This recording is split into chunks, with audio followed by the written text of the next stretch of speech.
Talk to me Melrose. more about what you've been doing up until now. I know, obviously, you're a candidate, but tell me more about your city planning background. Sure.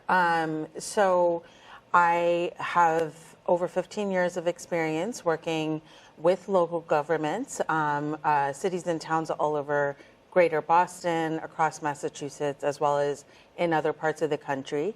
I, for a number of years, worked at the regional planning agency for Greater Boston called Metropolitan Area Planning Council. And in that job, I had a number of different roles over 9.5 years, working with cities and towns. Towns as small as the town of Boxborough, which has a population of 5,000, is on the 495 belt.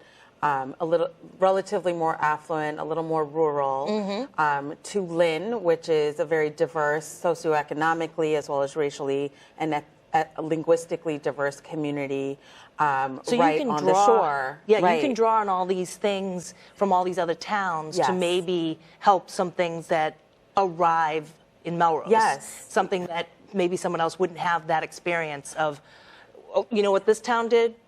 They did it this way. Yeah, I have the experience of sort of being able to see what has worked in different communities. I also, before getting elected to the Board of Aldermen, I also worked with the City of Melrose in a consultant capacity on a couple different projects. One was the zoning along the commuter rail corridor, which helped to promote economic development, basically change some of the zoning to make it easier for restaurants, for retail, as well as for multifamily housing to be located along our commuter rail corridor, which, you know, for folks in the community who have just been weighing kind of like, how do we create more revenue for our community and build on our sense of vibrancy and think about how our community can change over time. That kind of zoning really helps with that. I also, after that project, worked with the Office of Planning on Melrose Forward, which is a community vision and master plan. It covered a whole range of topics. So I got to really kind of take a deep dive, covering housing, transportation, infrastructure, facilities, sustainability, historic preservation, parks, pretty much all the things. Right, they're in your town. Yeah, so when I you know, was getting more involved in the city, I was coming from a place that was very informed on where our challenges are as a community and where our opportunities are as well. Well, that was going to be my next question, because now, as you know, I grew up in Melrose. Yeah. And so many people, we love people that grew up here, we love it, but there's a lot of people that are just discovering Melrose and coming, and I think a lot of people think it's this bubble of perfection. And I know it's not, but tell me a little bit about the things that you are concerned about, the things that you want to tackle as mayor.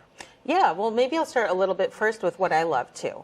I was attracted to Melrose because I felt this immediate warmth here, a sense of sort of a feeling of community in a way that I hadn't experienced in a long time. Right, I think my first visit here and when we were house hunting.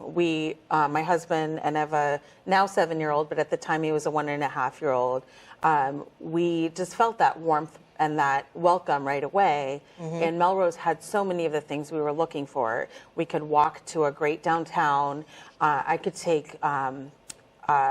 get into Boston taking the bus and the T. Yep. And my husband could drive to Woburn, where his job was. So those sort of structural elements, but also the people were what attracted us here and what continue to make me feel like this is my home, this is where I want to be, and this is where I want to keep kind of tinkering and making us better as a community.